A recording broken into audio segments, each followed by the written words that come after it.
In the last video, I explained how taking three sleep supplements has reduced considerably my mental stamina. Before I had any issues that made me take the supplements, I was able to study 8 hours a day, math and physics. It seems excessive, but that was my baseline. And after taking those supplements and trying to come off them, I was taking two of these for 4 months, L-theanine and magnesium threonate. My mental stamina got reduced to 2 hours a day. Tasks, activities like walking or talking to a friend had time limits. I couldn't go overboard. I needed to nap before doing any activity after I studied for 2 hours. After the 2 hours, I felt extremely drained. And at the end of the day, I would often feel pain in my head. So, how was I able to regain my energy?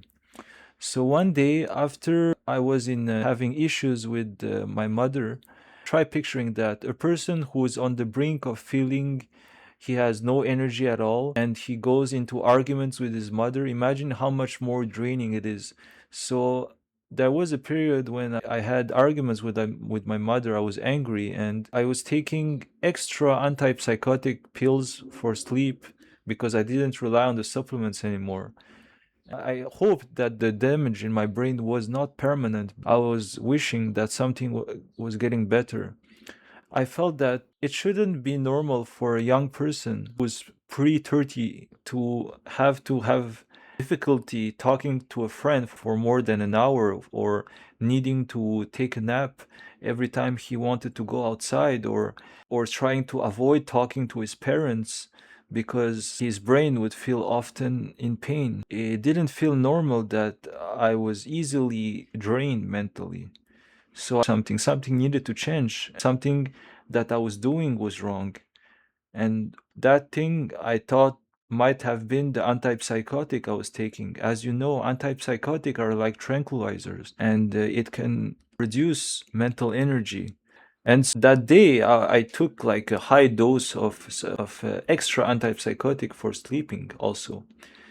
But I was so motivated to have insight into how I can get off my antipsychotic that I started reading a memoir by Laura Delano called Unshrunk. It's about the story of a psychiatric patient who was taking 4 or 5 different psychiatric medication at the same time, and she felt that she was underwater. She felt like she was in a prison. She was suffocated under all the side effects of the medication, and she tried to take her life by swallowing a lot of pills, and it caused damage to her liver, but she somehow pulled through and she was put in an emergency unit for substance abuse. But later, when she read a book called Anatomy of an Epidemic by Robert Whittaker, it raised the question that maybe the mental illness, the problem that the psychiatric medication was supposed to solve, was less hard to solve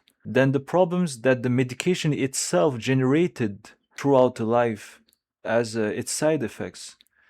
So maybe through psychotherapy and the short-term use of psychiatric medication, a patient would have found it less hard to pull through than being medicated for the rest of his life. So as I was reading, I was taking a sleeping pill, a higher dose of sleeping pill that day, but I was still able to absorb the information. I was astounded. I wasn't able to read from left to right, but I was still reading keywords, and the information was just going into my brain so quickly. I was reading it for like 2, 3 hours, like keywords, not from left to right, but still, I was able to absorb so much information because it was about a subject that was really important and could actually change my life for the better or was actually useful for me. And so I realized maybe my lack of energy is because I was trying to do stuff that wasn't positive for me in the short term. The 2 hours that I was trying to study every day were math and physics. And I was trying to get through a whole textbook as I usually did in the past. But those subjects weren't really mattering too much to me. I realized that I had more motivation to read about psychiatric patients, like people with schizophrenia, who pulled through by living a life with a limited amount of psychiatric medication, I started buying those memoirs of people and learning how they got off their anti-psychiatric medication or took less of them. And I could read them all day long, like 4 hours, 5 hours beyond the 2 hour limit that I had. So I realized that it wasn't a question of I had limited mental stamina. It was a question of my brain wasn't tuned in to the subject because the subject wasn't important enough to me. Reading those memoirs all day long, and my focus came back. I was able to read from left to right eventually, as I didn't take the sleeping pills. And so I said to myself, then if my brain allows me to do activities that are reasonably useful to me, then I'll try to seek those useful activities. So I started to tell myself what activity I could do that I can either contribute or it's useful. So I thought maybe I could make some YouTube videos. And I was going to places every day. So relevance has an extremely important role in the ability to spend more energy. The reason why I started like doing YouTube videos and trying to find activities was that in the memoir of Laura Denoro and Shrunk, she was fantasizing, what if people relied on me instead of me trying to fit a label and stay all life a mental patient who people label them as people who have difficulty taking on more stressful jobs and achieving success or being able to take on more important responsibilities. And she thought to herself, maybe I should try to get out of that label of mental patient and not try to confine myself within the rules of the treatment team. And she started looking for job openings, and she found an opening for a psychology department for a psychologist. And she started working as a person who helped people with mental illnesses.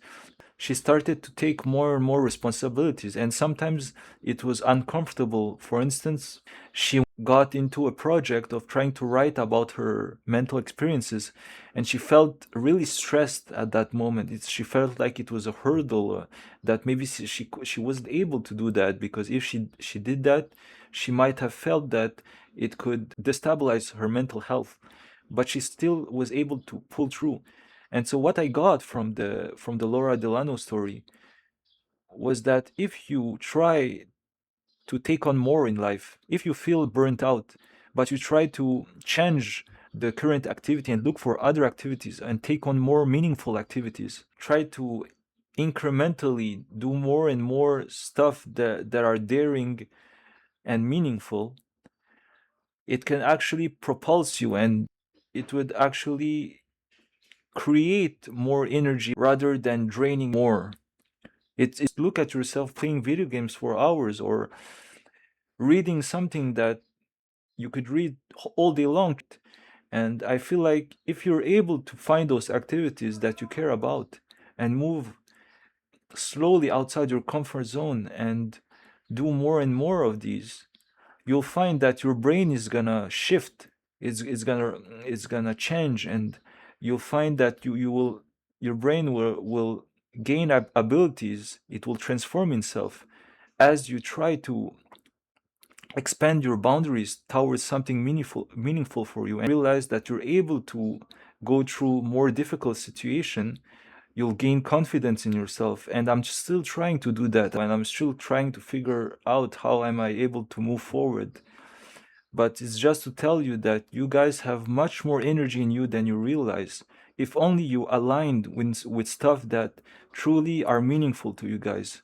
And it may take time for you to find something, but I hope eventually you find that thing or those things.